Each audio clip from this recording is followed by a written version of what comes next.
Lucian was here from the beginning. Thank you, Alex Bian, who come here. Thank you, Sebastian Negomirianu. Thank you, Ana Correa, that I saw you. I hope I don't take too early from your office. Thank you very much that you joined. Thank you, George, Ionut, and I hope Mr. Hollander also will join. For the moment, I don't see him. I will ping him on Teams. Yes, okay. So I propose, because we have also 2 minutes, but probably people listen us. We drink the coffee between speaking. I invite Lucian Rusu from Continental, who is the moderator, to be in charge and to present the team, the speakers, and have a good session. Please. Okay. Just a second.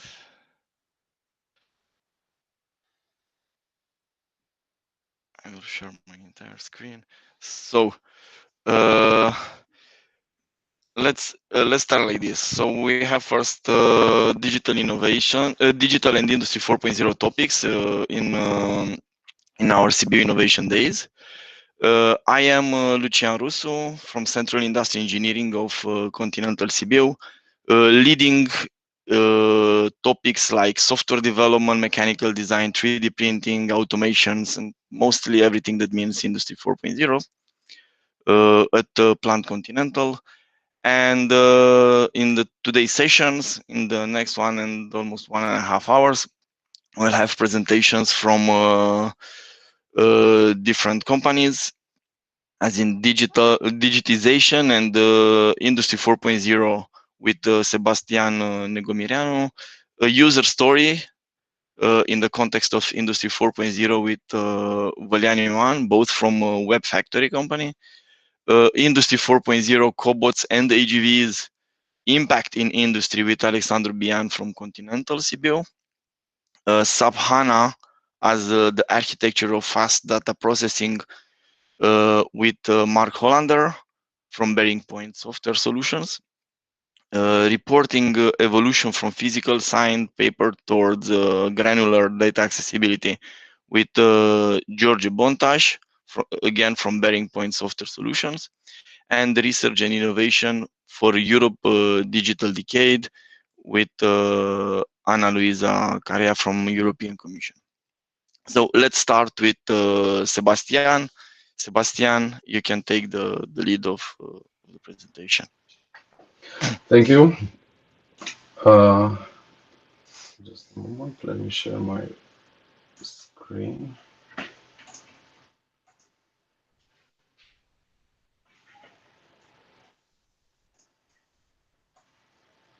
Okay, can you see my screen? Yes. Okay. So, good morning, everybody. My name is Sebastian Negomirianu. I am the head of product development and research and development of Web Factory. And I'm really excited to start today's Industry 4.0 panel and discuss about a topic that I think is very actual and hot, and that is Industry 4.0, digitalization and the cloud. So, how did we get to Industry 4.0? What is Industry 4.0? The first industrial revolution was all about coal and steam power. It was a major turning point in history and the moment when the focus started to shift from agriculture and village communities to industries and cities.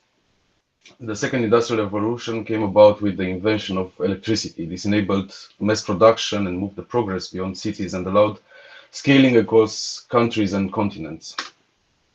The third industrial revolution was all about computers and automation. Digital systems, communication, and eventually internet and mass communications allowed the ultimate goal in scaling, and that is globalization. And now we are at the fourth industrial revolution. And while the first three ones revolved around improving machinery and scaling up, Industry 4.0 is all about merging the human and computer-based capabilities. And it's the time of smart devices, AI-powered processes, on-demand manufacturing and prototyping, smart cities, sustainable energy, and disruption. So in this context, the cloud is just a natural step in the development of Industry 4.0, and it's supporting the globalization process. It acts as a backbone for big data and for the remote collaboration. And the cloud means basically scalability and the economy of scale. So what are the benefits of the cloud?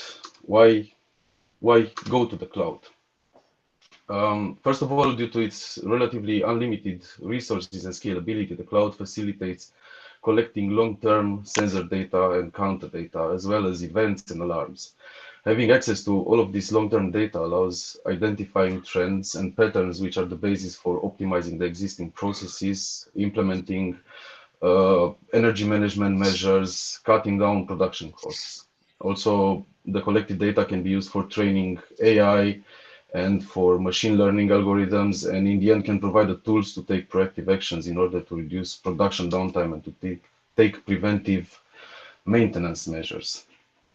Also, the cloud acts as a central hub, allowing correlation of production, business, and financial data. Not only that industrial processes and machinery can be controlled and monitored from distance, but at the same time, valuable information can be analyzed, such as consumption of various mediums like electricity or gas consumption or other types of mediums. But also we can get running time information, downtime information, and so on.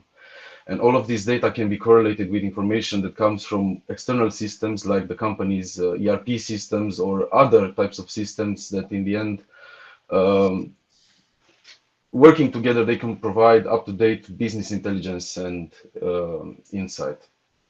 Also because the cloud acts as a central data store, especially in large organizations, it can act as a critical tool for information sharing and collaboration. And this helps breaking down the organizational silos, which in the end everybody tries to find solution to eliminating them.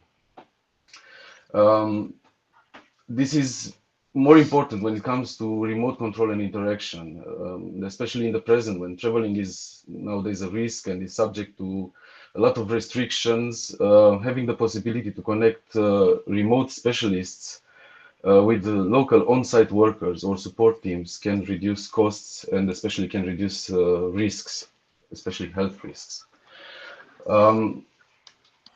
There is much more to say about why to use the cloud. We are still at the moment in relatively early stages of cloud usage in terms of the industrial field.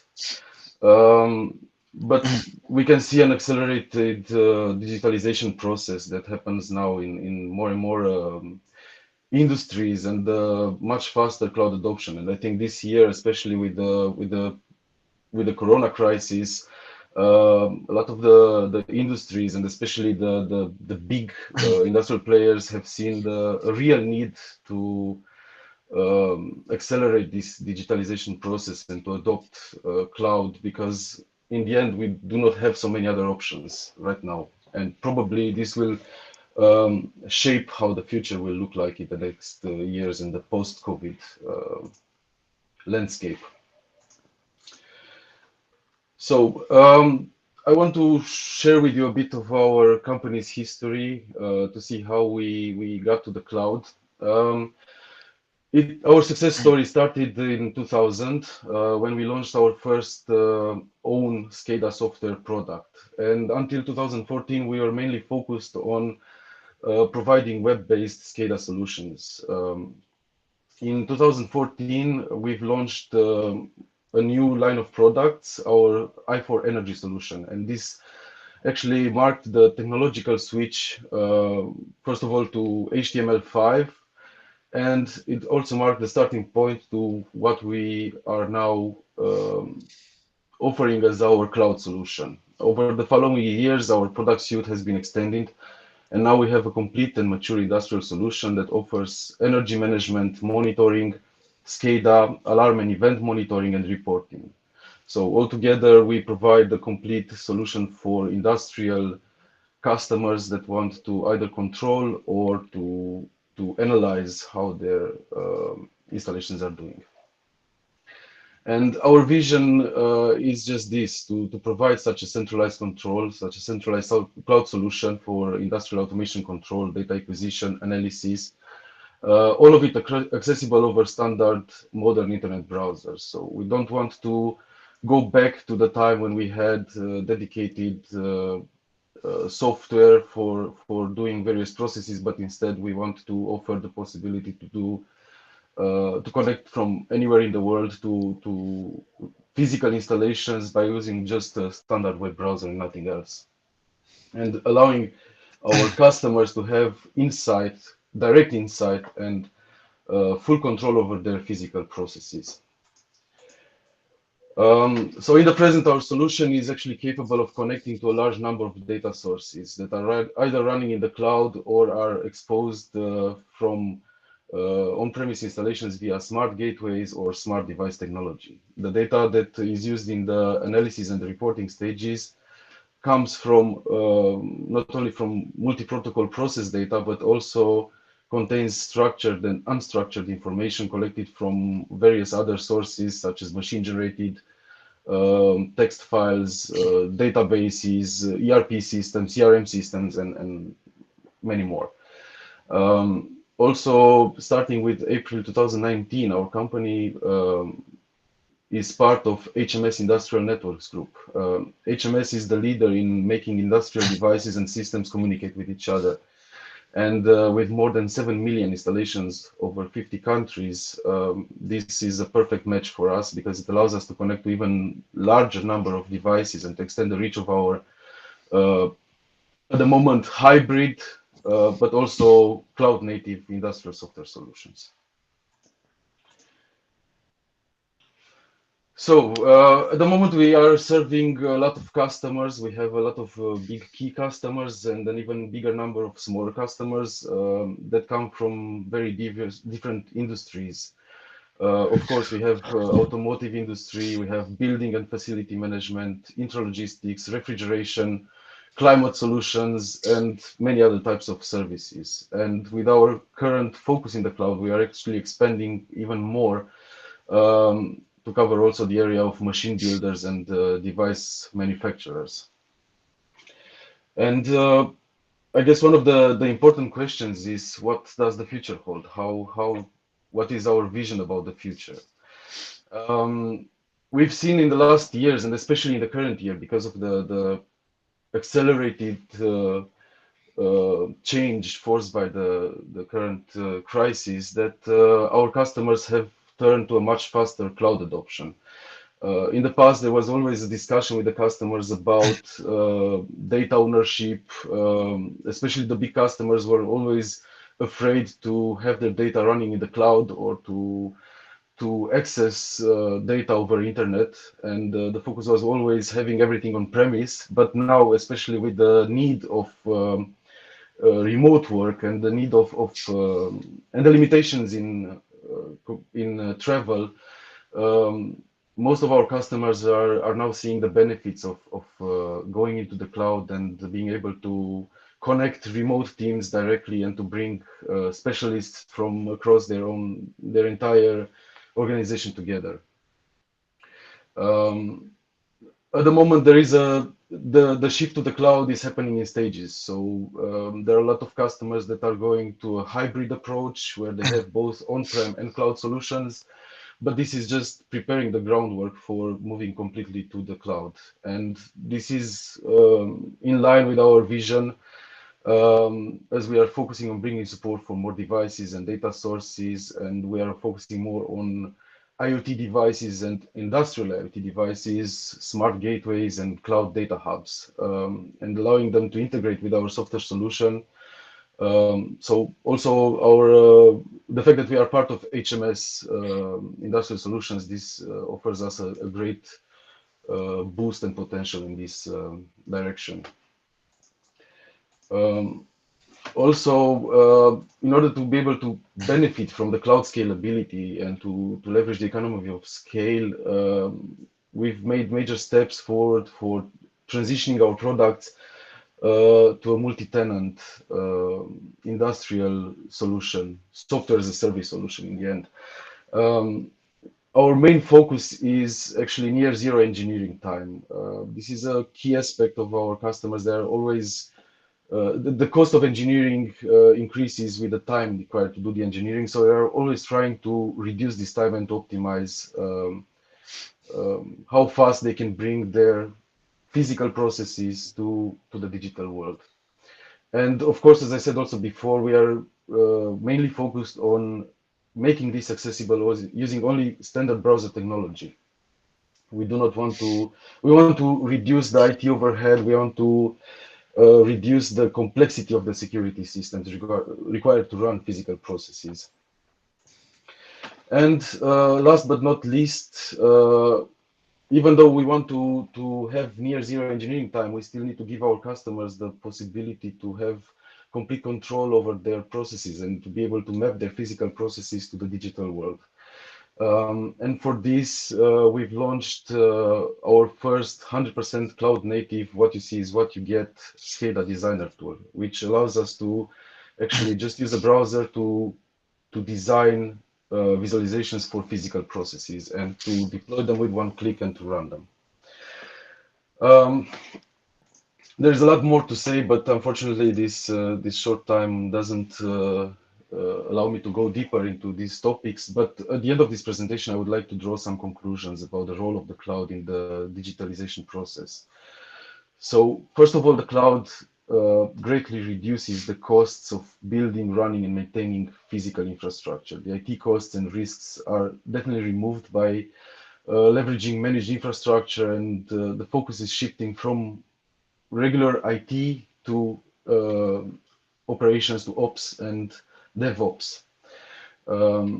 Also, industry providers and manufacturers are now undergoing a shift from a device-centric approach to a service-centric one.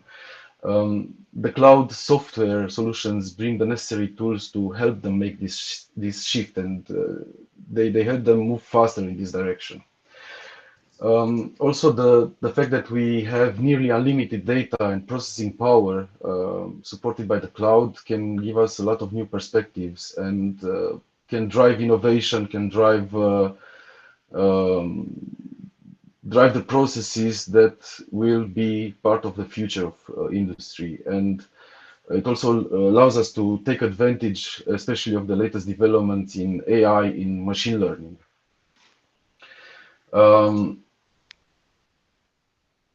Even though the internet speeds are at an all-time high, and they will only go higher with the upcoming 5G, which will also reduce internet network latency, we still see at the moment a need to have edge devices such as gateways or smart devices. It's still not possible to connect everything directly to the cloud, so we still need to run hardware on premise, but this hardware is becoming thinner, and the logic behind it is moving gradually to the cloud. So in the end, we will end up probably with some very simple devices and very little infrastructure needed to run industrial processes. As a final point, as we all know, the current pandemic situation has made a major impact on everyone's lives, and the safety requirements and travel restrictions can be greatly alleviated by the use of cloud solutions. Telepresence and remote working and remote access especially are more important than ever, and digital cloud is a solution for these needs, as it's providing the infrastructure needed to connect completely remote teams, remote people, and remote physical installations together without having to create very complicated infrastructure. So I think this was just an opening topic for the digital transformation in the context of industry. I hope this will inspire you and open up your eyes to the possibilities that the cloud will bring. And I want to thank you for your attention. Perfect. Thank you. Guys, please use the chat in order to address some questions. If you want, we'll answer to them at the end. Okay, next, Valeanu Ioan, you can take over. Okay, thank you. Just presenting. Mhm.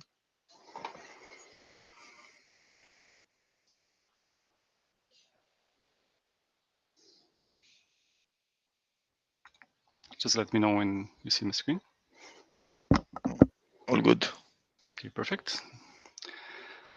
So, first of all, I would like to thank you for the event organizers for the opportunity to be part of this very interesting group of people. It's a shame that we cannot meet you all in person at this time, but I'm sure that opportunities will arise and will do so in the future. So because the format of this conference provides a short time for each presentation, I will not go into any technical depth. For that, you can contact me afterwards and we can gladly discuss, but I will use this time in order to tell you a story. This story is, of course, in the context of digitalization. It is a story about the most important part of any process. It is a user story.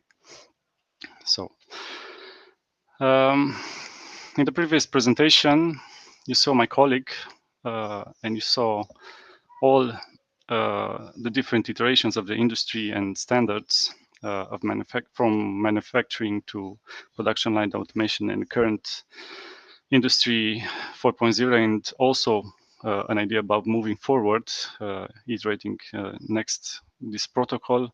But a constant of all these industry types is the user. A user with his specific needs that has a personal idea in mind, that has the correct hardware already installed. He has the software that can make data acquisitions, maybe provide some control, but his problems, his specific problems, just begin. This user is normally thought as a process engineer, and in order to make this a little bit more friendly, I will give it this user a name. I will call him Bob. This Bob has a series of questions, of course, besides the software and the hardware that he has. So in the next step, please join me in answering some of these questions or concerns that he and also users like Bob have. So let's start off. Bob states that on top of all the hardware and software that he has installed already, a user is required to have another software suite that will run in a specific hardware context that he must configure and maintain through updates and patches on his site, other than his own project, of course. That is a lot of work for him, for which he has a general concern about. So I will say, will be, what if you can just use the browser, log in from any machine, anywhere in the world, maintain only his specific problem, his specific project, update it, change it, and not think about anything else. Every time Bob refreshes the browser window, for example, he can use the latest and most bug-free version of the tool there is. So we speak about no infrastructure needed, just the browser. Okay, we got Bob's attention for this first concern. So now Bob, here's in the industry words like HTML5, Angular, React, etc. So these are languages and frameworks that become industry standards for some time, but the standards, as we know, change over the years. Bob's concern is that his project, done in a specific technology, will be obsolete and require him to change it, to redo it, to reinvest more effort and time, of course, in order to keep its project relevant with the times and standards. So to answer this type of concern or to provide some feedback to him is, what if the work that you do, Bob, can span across industry standards. What if you can separate logic and configuration of your personal project for the actual rendering of the project, or how your project will be presented to the world and to your factory? Your work will be done once, and the project will be kept relevant to the times and to those industry standards that we talked about. So separating engineering from actually rendering or presenting your project. So this type of answers got Bob a little bit intrigued. So let's continue with him. Bob seems to have his plant or his process, let's say, already laid out in a different software, some sort of CAD program or whatever. And he's wondering if he can use that or a part of it to not start from scratch, from the so-called empty sheet of paper. And this will be really nice to say if what if we can pre-build a certain point your project, export it from there, or export pre-configured elements of your project, and you just import it and continue from there. You will save some time, and in the end, every little bit of time saved counts. So pre-configuring project, pages, components, or parts. Okay, Bob wants to know if he can modify or change his product. And to that, I say if you may have a big suite of components or elements that you can simply just drag and drop on the surface, arrange, configure, and simply and easily use the mouse and keyboard like everyone is used to. That would be really good. So a simple drag and drop elements, cut, copy, paste with ease approach will be ideal. Okay. Bob has a relevant concern now. His programming skills is limited. How he can manage a complex project in this context? Because we all know that when we try to do a relevant project in this type of context in digitalization, we encounter some programming. So to Bob, I say, don't worry. No programming language is required. You just use drag and drop as in any visual tool, using your mouse and keyboard with no programming needed. A so-called low-code platform will be ideal, of course. Okay, Bob seems to be okay with that, so we'll move on. Bob points out that usually there is a difference in how the project actually looks when it is designed and when it is running in production environment. Also, you'll be required a second testing environment, of course, with similar data and data flows in order to assure that your engineering or your configuration, specific configuration, is correctly done before pushing it to the actual production environment. When so it will. What if the elements that you drag and drop on the surface will be the actual project itself, exactly as what you see is what you get type of program should be doing. The project is configured in the cloud, is a public web environment, can be made private as well.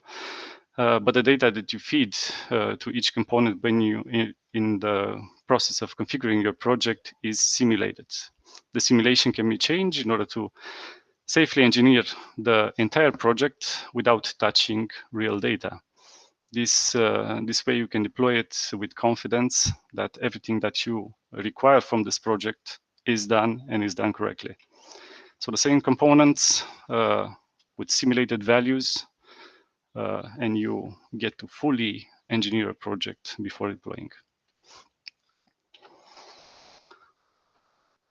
Now Bob has a concern about having a big project, multiple pages, multiple machines of the same type. Configuring each machine is very time consuming, of course, and it's a monotonous project or process. A solution to that will be a cut, copy, paste single components or even the entire page, or use a common tool like a notepad to find and replace, modify your configuration, and then paste it back into your project. That would be really nice to have. Also, page can be made parameterized, configurable, that when it's running, you can just pass some parameters to it and you will actually get a real page from it. So a copy entire pages, parameterize pages and components, and use external tools will be a good idea. So Bob now says that he's not the only person that will work on this project. He has an entire team, of course, of engineers that will work on the same project. This is normal in a bigger project scenario. So what if you can just share your project among the entire team? Multiple people can work on the same project at a given time and choose to export or import, export and import the project at will. So sharing the entire project again across teams and exporting and importing projects, of course, with ease. Because Bob has a different project needs, from controlling and monitoring to analyzing and optimizing processes, he wants to work on all types of projects, but normally this requires the usage of different tools, with a different work mode for each. To this I say that it would be nice if you could use the same tool to create both kinds of projects or all kinds of projects, having the same workflow, the same methodology of working, the same UX that you are used to, and just deploying to different targets or deploying into different project needs. So create once, deploy on multiple platforms, same tool, same work mode. So we discussed with the help of Bob about some of the concerns that a user in the digitalization world might have. We also talked about some hypothetical solutions that are summarized in the words that you see on the slide.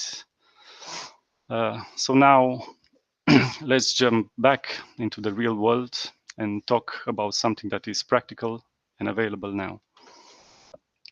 So through the hard work of my team and colleagues, a practical solution was born with the scope of being a solution to these and a lot more concerns that a user like Bob has in this world. Oh, and of course it is live now, so I will quickly give you a glimpse of it and invite you to check out in more detail. Thank you, Ionuț. So this is the tool. Just 1 second and you can see it. Thank you very much. Okay, thank you. We need to stay in time. So Alex from Continental Sibiu will start his presentation of cobots and AGVs and importance in the factory. One question. Can we maybe change the order? I'm parallel joining an important management meeting, and as we're 10 minutes late, I'm running into deep trouble. Mm-hmm. Okay. If you want, Mark, then of course you can start. We can change the order without any problem. Thank you very much for your understanding. Okay. Mark, your sound quality is not that Okay, good. I come closer. Is it better? Yes, thank you. Okay, so let's go for it. Tell me when you can see something. I guess should happen in a second. Is it working? Yes. Okay, so My name is Mark Holländer. I'm Senior Product Owner with RegTech, belonging to Bearing Point. You may know Bearing Point as a consulting company.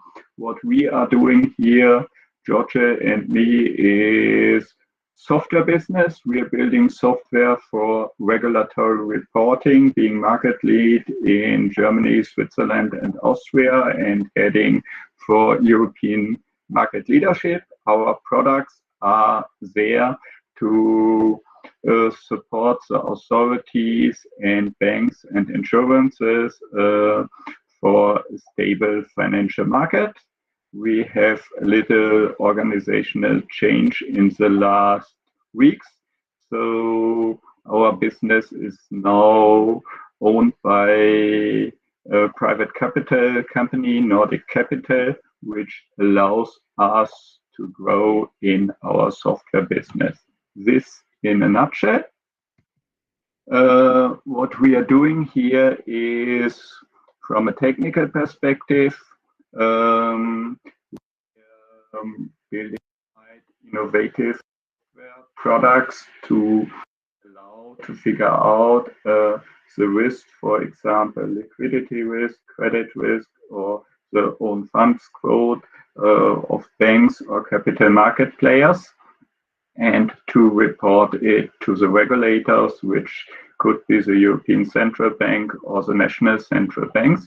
To do so, this is a very data-intensive business, and we are running our software having a database underneath. We code in Java and SQL using all the classical development tools in these directions, and have a browser-based GUI on top. So as we are here in an event with Hasso-Plattner Institute, my job is long-time cooperation with SAP and another founder of SAP, Mr. Kagerman. SAP put a new database, or more than a database, on the market. This is called SAP HANA in-memory database. And this is not only a database, this is also a processing framework. And what's of interest is that we started alliance with SAP to bring our products in this HANA environment. And the question here is, why are we doing this? We are doing this to gain speed of our programs and also to store data efficiently with our software. So with our development team in Sibiu, we've got more than 100 people working for us, growing, also having offices in Temeshwara and Bucharest, and building really innovative software with small teams. And if you look here, we are running two modern architectures for our products. One is based on Oracle and Spark, and our alternative new platform is HANA. And what we could see here, having a HANA in-memory database in place and not transporting our code and executing our code on Spark nodes, just pushing the code down to the data, which is also a concept which is run by Google and others. Here we can save more than 80% of our processing time of the software, and this is a big deal for our clients, because imagine if you have a big finance trust in Europe. They have millions of clients, millions of deals a day, and 100 millions of cash flow a day. And to process this all efficiently, you have to have good parallel working software and good architects in place. And that's what's really fun working with us, that we have the room and space in our teams to discuss new ideas of finding technical solutions for our clients, to develop them together with functional and technical experts, and use modern technology like Spark or SAP HANA technology. And here you see a good benchmark that the usage of HANA technology by SAP enables us to be much faster. And this is a very cool thing. If we look now at the storage footprint of our processing, you see here the light blue column, which is a compressed Oracle database. And if we put the data of one bank for input and processing on the HANA database, we see a compression rate which is bigger than 80%. And this is nice for running the system and also very nice for the business model, because you should know that the HANA license fee for our clients is paid by the amount of data, and getting to such compressions, you get really steps ahead and you can save a lot of money. And with HANA, you have also the chance that HANA has the data in memory and organizes the physical storage itself. So finds data which is same for 2 business days, or which belongs to the same town or group, and groups the data in a bright way that if you're having a data history, the data is not growing linear, like with the green line represented expected, it stays underneath. And that's a very cool business model, also using very modern technology. So the story in a nutshell is here.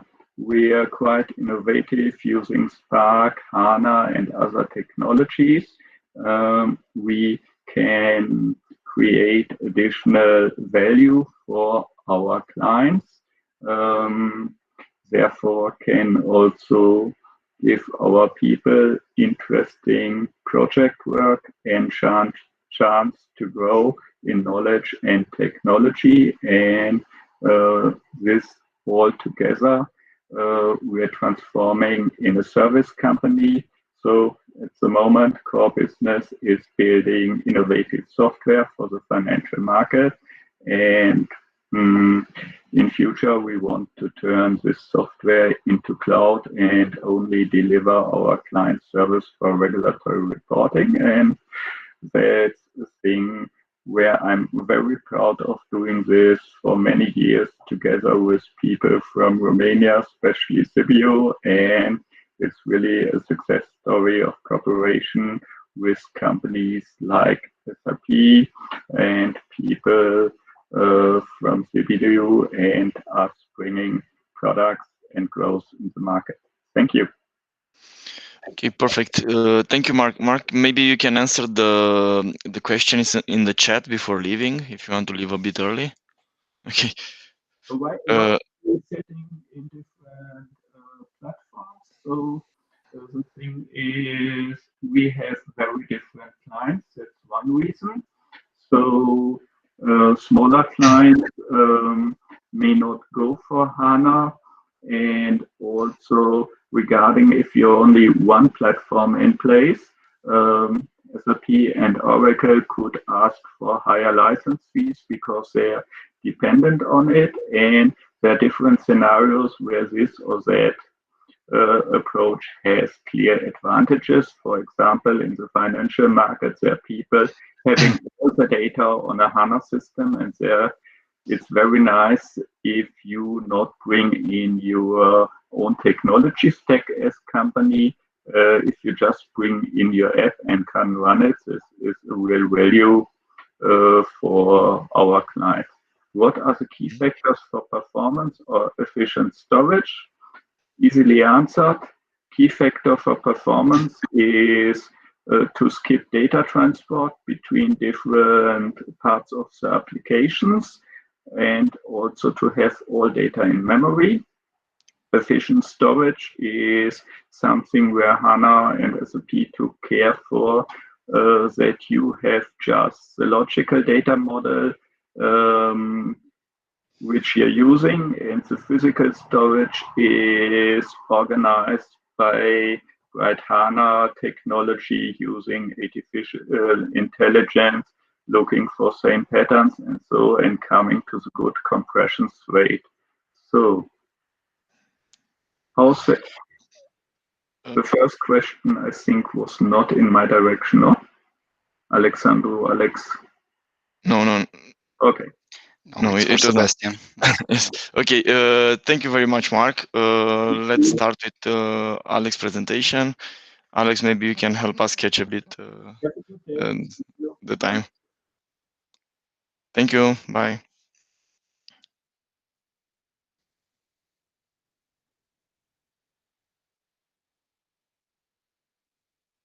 Alex, you're on mute.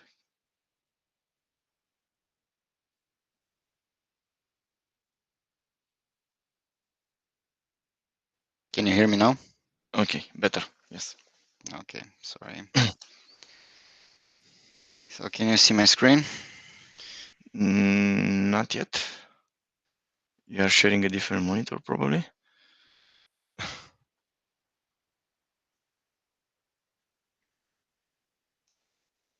What about now? Loading. Good. Okay. So hi everyone. I'll try to make this as short as possible in order to catch up some time. So my name is Alex. I work for Continental Automotive System in Sibiu, and today we're going to talk about robots and AGVs. So first, some of our colleagues talked about Industry 4.0, and you can see here Industry 4.0 represented as a whole, as a thing, and all small sprockets like 3D printing, advanced robotics, big data, and stuff like this are all involved and interconnected in order to support this Industry 4.0. And of course, COVID-19 is not amongst it, although I think it should be because we seem to talk about it a lot. But anyways, we're going to talk about the advanced robotics today. So one of the robots that are in this category is the collaborative robot. So I think many of you heard, or if you didn't heard, we have these collaborative robots, and they're called collaborative because they tend to work together with the humans. And basically they're collaborative because of this speed and force setting or parameter that they seem to be in. So basically their speed is pretty low and the force that they use is lower than on an industrial robot.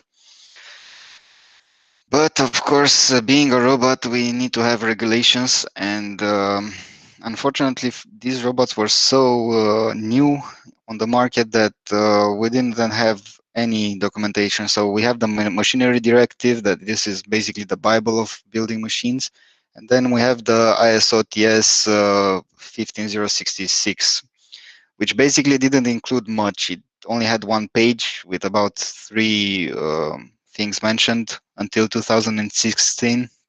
So we didn't have much to go by. But then in 2016, it was updated. We still had one page of requirements, but then we had about 30 pages of recommendations. So amongst those are all the other standards for safety issues and protection. And I'm sure you can find them online.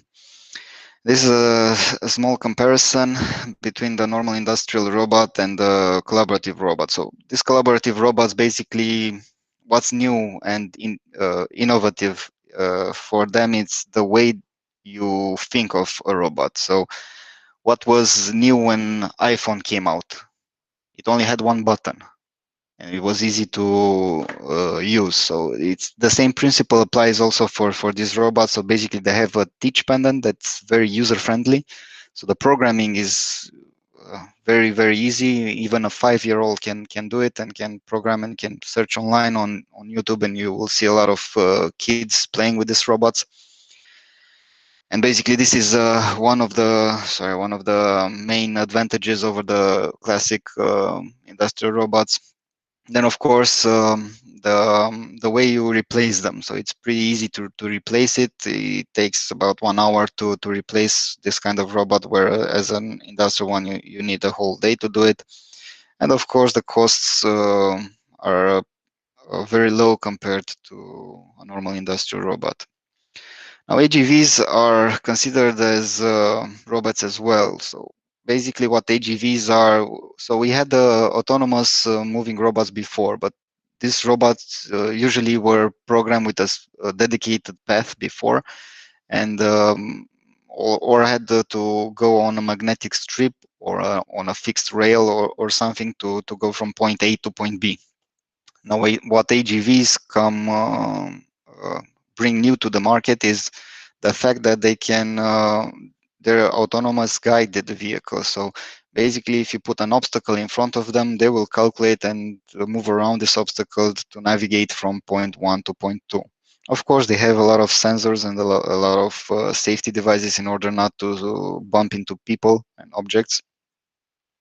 And you can modify these small vehicles in order to take products from one line to another, or from the warehouse raw material to the lines and stuff like that. These are a few branch names that accommodate the robots and AGV. So we see a lot of robots on the market, but the first collaborative robots that came to the market was actually universal robots. And then all the other players saw that this is a thing and designed their own robots.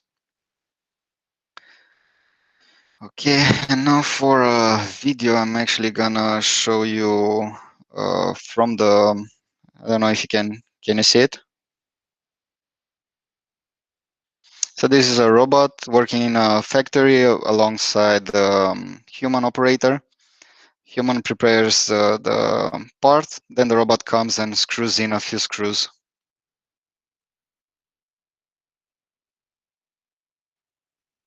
And of course, this is a direct human-robot interaction, so they're using a collaborative way here.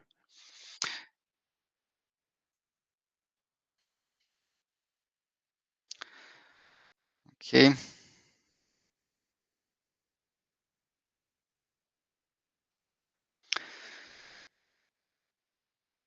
So basically, these are the collaborative robots and the AGVs.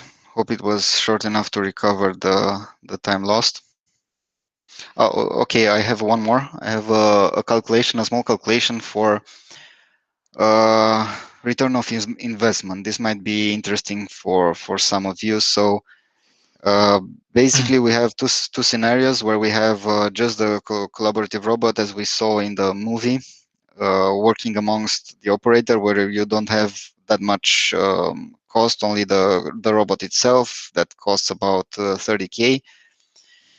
And then you have the cost of the operator that usually is about 12K per operator. If you work in 4 shifts, this comes to 48K per year.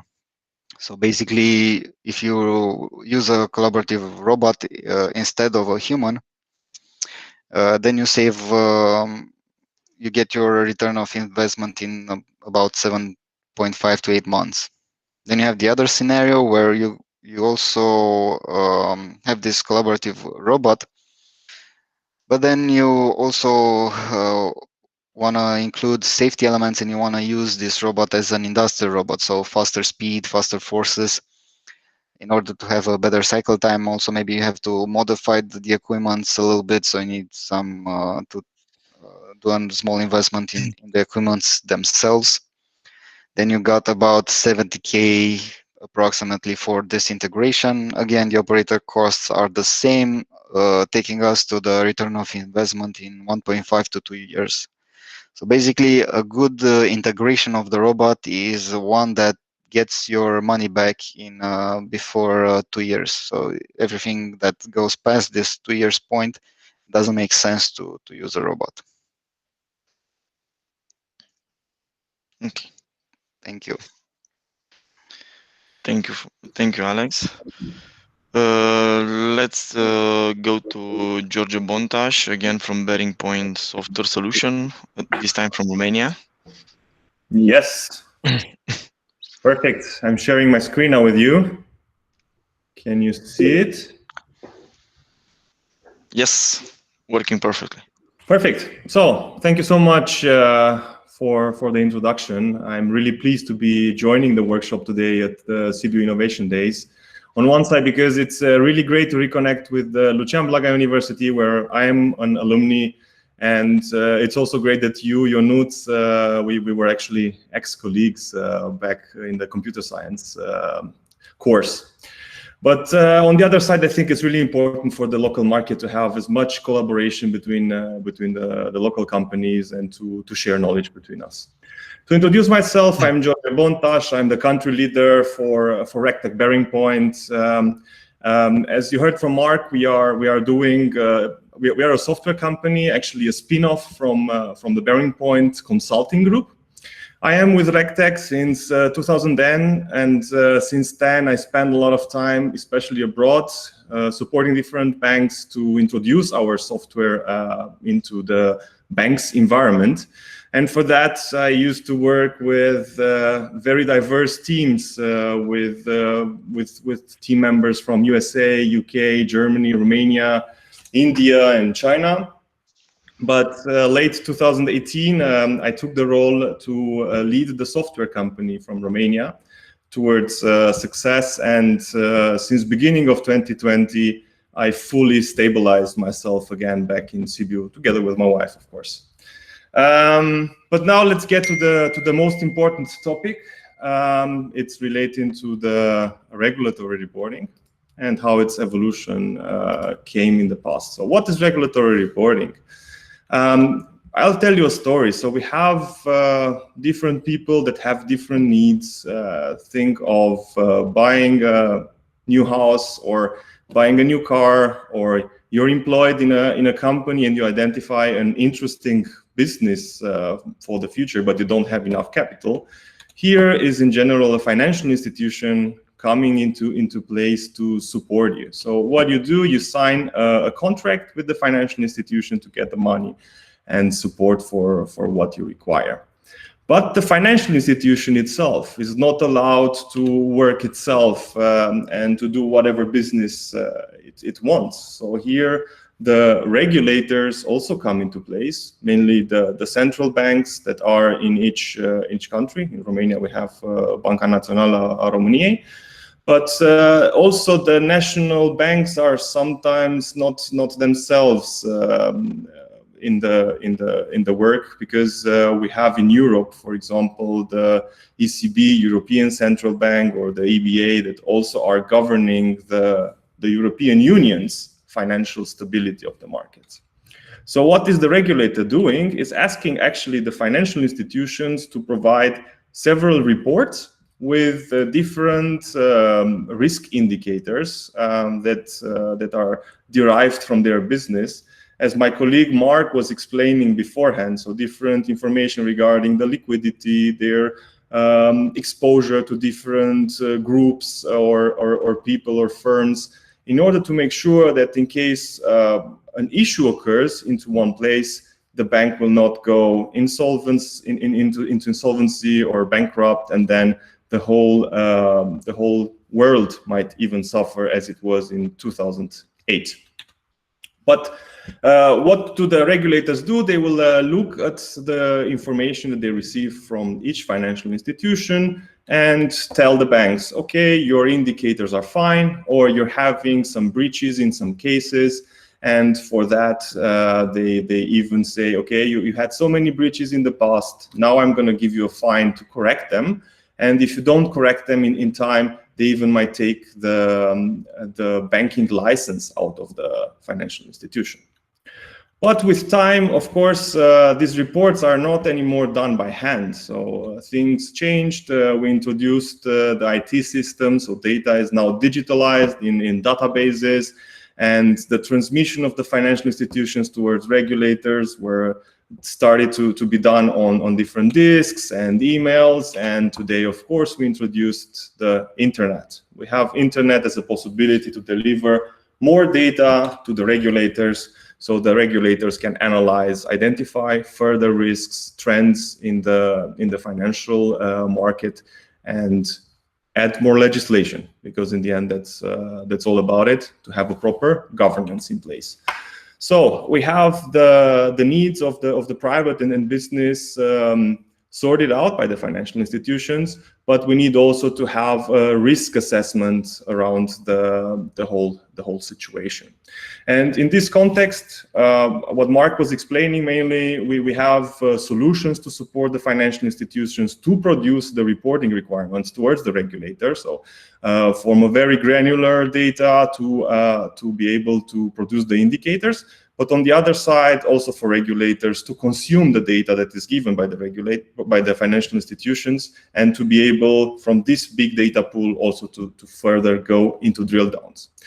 But we identified also an issue in this whole system, because each financial institution does itself their reporting requirements, and the regulator itself many times receives a report, and then they need to do further ad hoc requests for different drill downs or do audits in order to identify further where are the risks, where are the potential risks, and especially as it was now also with COVID-19, automatically ECB introduced a new reporting requirement called COVID-19 reporting.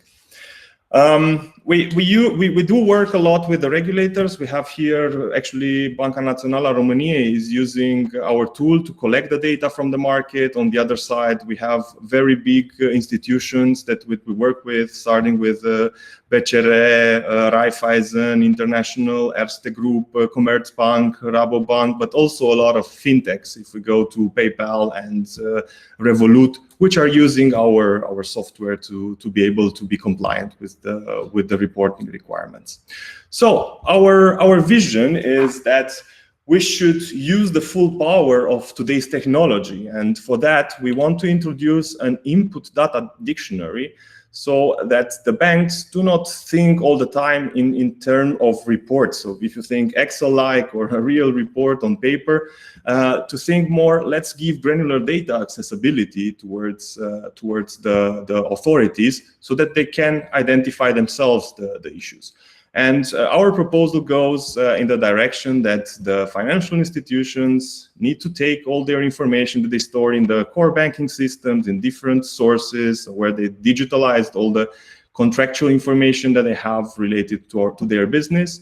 And from there, to have a normalized way of having data lakes with all the information in a very common global data dictionary.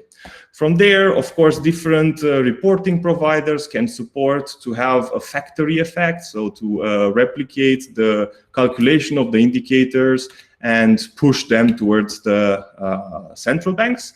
In this context, the central banks, they will receive still the format of a report itself.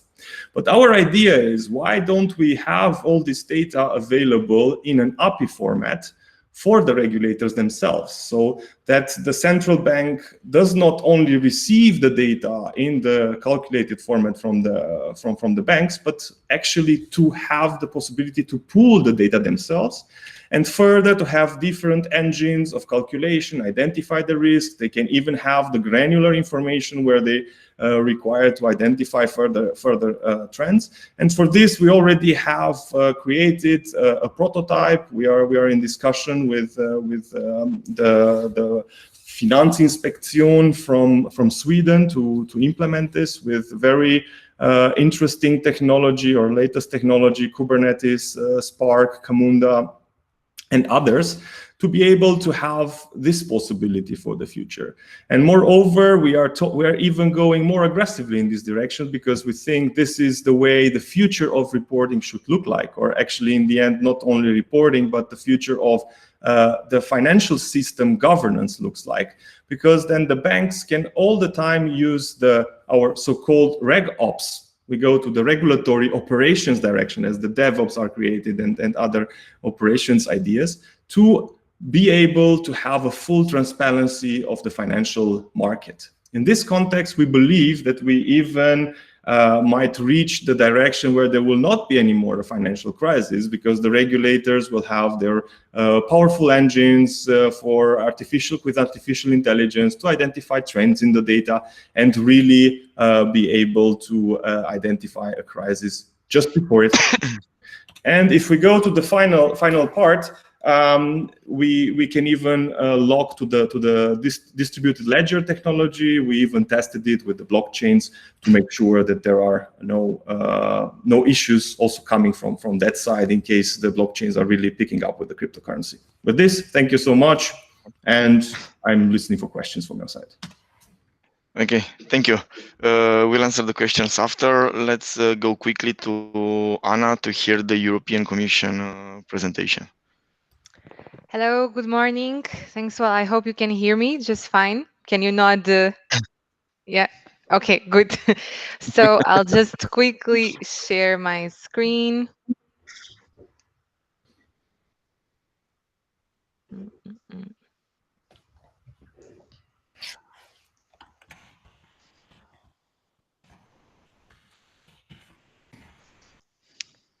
Okay. I hope you can see it. Loading. Perfect. Yeah. Can you see it? Yes. Okay, thank you. So many thanks for the invitation. First of all, it's really nice to be joining these discussions, and it was particularly interesting to listen to all the speakers that provided really their technical insights into Industry 4.0. And I mean, we heard that technologies such as the cloud have become so important these days, right? And that actually, you know, COVID ended up being a kind of digital accelerator, both for individuals and for firms. It's true that in all crises there are opportunities, and definitely for the ICT and the digital intensive sectors, I think there are many new windows of opportunities, and from this crisis that is affecting us all. But so I come here today to talk you a bit, so in a rather macro perspective on what the European Commission, and notably from the side of research and innovation, is trying to do in order for us to thrive in the next decade, also in digital terms. Because I think I don't need to convince you, because you you are actually the experts on the ground on this. But the truth is that, and also relative to other major economies worldwide, and relative to how we want to position the EU in the future, right? That we want to lead, we want to make this Europe's digital decade. So first of all, from a policy perspective, we need more both public and private investments in things such as communication networks, so the 5G part, quantum, cloud, that was so spoken already, but also in other sessions that you had yesterday on AI. We need digital green technologies, we need investments in cybersecurity, and so on. So there's this study from DG Connect, so the DG that takes care of the digital portfolio of the Commission, and they found that Europe needs around 125 billions of investment per year to, if we really want to take serious delivering the digital transformation. So this is really key, and this is not just on the public side, I want to repeat, but also on the private. But this is the only way that we can really, you know, take seriously the statement that we want to have Europe leading in terms of digital companies and digital technologies in the future, because in many of these sectors we lag behind. And so you've heard, I think, also yesterday that Europe's recovery plan, so this next generation EU, it's actually agreed that 20% of this money is going to boost the digital capacities of Europe, being in terms of skills, high-speed connectivity, but also AI, and AI that is trustworthy and human-centric, and then also in terms of supercomputers, data spaces in health, and so on. But what I would like to talk to you a bit more about is also how research and innovation, since it's the portfolio that I follow, fits in all of this, and especially in the context of the current crisis. So the way we see the role of research and innovation is really now at the short-term level in terms of addressing the COVID-19 pandemic, and to provide being research in terms of to have a new vaccine, right? So in the health spectrum, but being also in terms of creating the technologies that then will allow us to also lead in this green recovery and sustainable recovery. So yes, we have short term that we have health challenges, but then we also have all these long term challenges that we call megatrends, such as aging and demographics that of the population. So we know that aging is a key issue in the future, and that robots and others will be are increasingly important in that sense. But there's also growing inequalities, so income inequalities, regional inequalities, investment inequalities, and so on. Even within Europe, there are big investment inequalities. So what do we need? We have mobilized a lot of digital technologies for the COVID-19 pandemic, and you know them better than I do, but just to mention a few, the 3D printing for medical protection equipment, but also this UV light robots that are basically cleaning hospitals from, and to make sure that the virus is removed from hospitals, but also a lot of image scanning that has been used, and AI and digital technologies to of course to monitor and track the speed of the virus. So digital technologies have been crucial in the pandemic fight. Going forward, we need to have an approach where whatever we do, whatever new innovations that we'll have, should embed not only the economic perspective, which of course is important, but they should also have social and environmental value. And I think you see more and more that consumers are at the center of these new innovations, that they are also pushing for this change. And so companies will eventually also adapt. But we need new foresight capabilities to be able to anticipate and prepare for the future. And we need this, yes, tech with a purpose, as I was mentioning, and also green ICT, which will be my last point. If I start to go over time, please let me know. Okay, the moderator, you have a free pass to let me know. As we've heard, and we have heard some results for the UK, that companies have said that between March and July 2020, they've actually increased the adoption of new digital technologies, capabilities, management practices, and have introduced new product and services innovations. So this was a bit of a catalyzer for faster uptake, and this is an interesting trend. However, what we also know is that there may be a widening of these inequalities, because there is, across the different countries, certain technologies have not been adopted to the same level. So there's differences in the uptake and diffusion of technologies such as the cloud, such as big data analytics, customer relationship management technologies, and so on.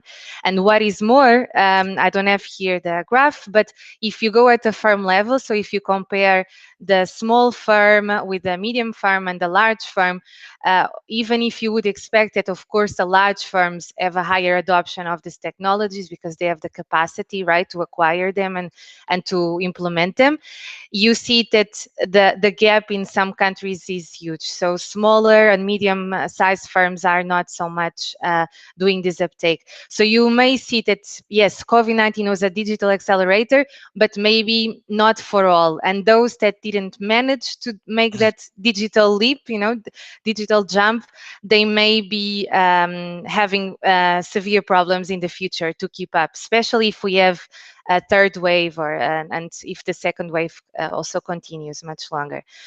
So just now, very briefly, I won't take much time on this, but just some trends on what is really new here. Really, the speed of adoption and of innovation is unprecedented, right? So while before we really, with physical innovations like the landline telephone, the uptake and the adoption took much longer. We see that, for instance, for Skype to reach 100 million users was only 2 years and 8 months, and with all this digital like social media and consumer-driven innovations, it can be really fast, the adoption. The smartphone was a true game changer here. So in 2007, it really introduced this so-called digital consumer, right? So it quickly made obsolete a set of independent items that before we had to pay for, and now we don't have to pay to access a camera, to access a calculator, a game machine, a recorder, and so on. So all this, many of these items and products now became obsolete because a new product really replaced them. And the last trend, before I go to the final slide, is really that this deep tech wave is taking over. And we've also already heard about it this morning, and it's the link with Industry 4.0, that you have the digital and the physical worlds increasingly merging. And what this means is that this is not a simple innovation, and it may also take time to be market ready and to be commercially viable. So also from the public policy perspective, this also means that we need to have patient capital funds, because sometimes private capital is a bit more impatient and they will want to see the returns right away. And so maybe there's some room for the public sector to fill in this gap, because some of these innovations may make time to materialize, but they may be truly disruptive for the sector. And finally, so just to say that as we see it, research innovation has a key opportunity here to make the ICT sector green. And why is this? Because while digital technologies can really lead to the smartification of our economies, right, and really bring efficiency gains and improve productivity, and we can have smart power grids, smart mobility solutions, and so on. The truth is that, for instance, training deep learning algorithms can be really computationally intensive.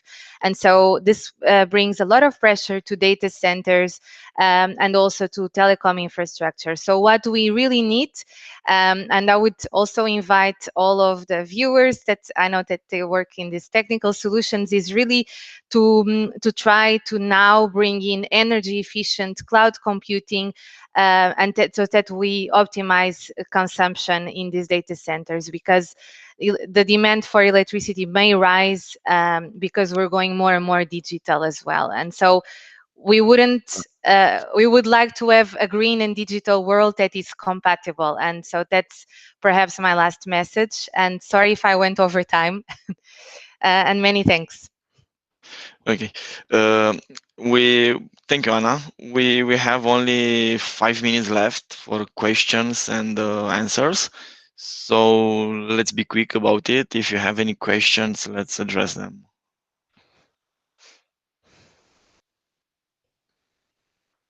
So I see there are some questions on the chat, so maybe we can start with those, or?